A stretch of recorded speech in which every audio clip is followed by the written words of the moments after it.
never heard a word about. And sitting at the center of all of it is something that will stop you cold when you hear it. A private island. This man owns an entire private island.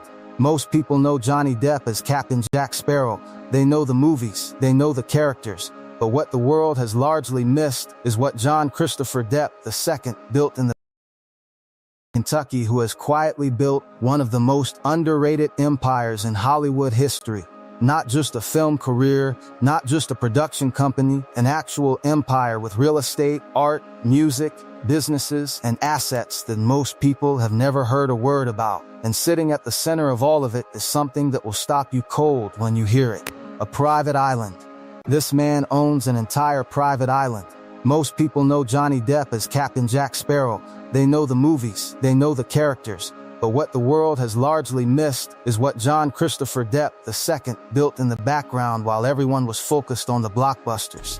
By the time this story ends, you are going to understand just how deep this empire goes, how the island fits into the larger picture, and why Johnny Depp's real legacy may have very little to do with acting.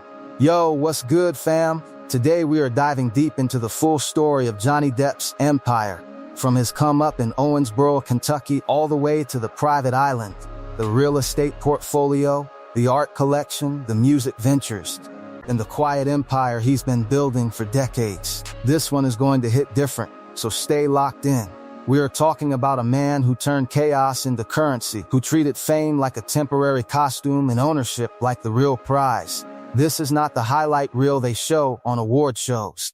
This is the blueprint of a pirate who decided the only treasure worth keeping was the kind no one else could touch. Before we get into the property and the businesses still generating income right now, we have to go back to where it all started, because none of this makes sense without understanding where Johnny Depp came from and how he turned a chaotic childhood into fuel for everything that followed.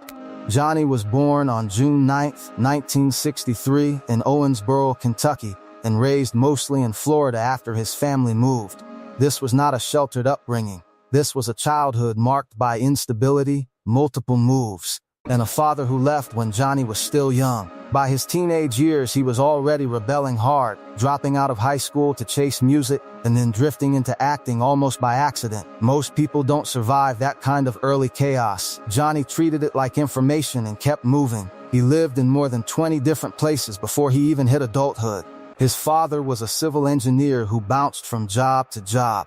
His mother worked as a waitress. The house was loud with arguments, ashtrays flying, high-heeled shoes used as weapons. Safety was a foreign concept.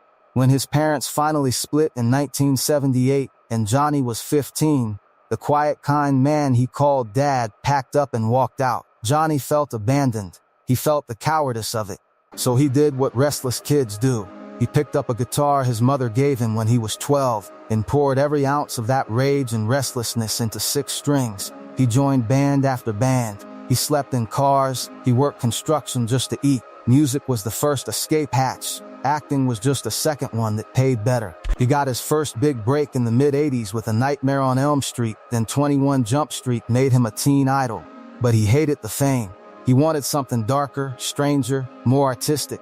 So he walked away from the pretty boy path and teamed up with Tim Burton. Edward Scissorhands in 1990 changed everything. Suddenly the world saw him as an artist, not just a face. From there it was a run of cult classics.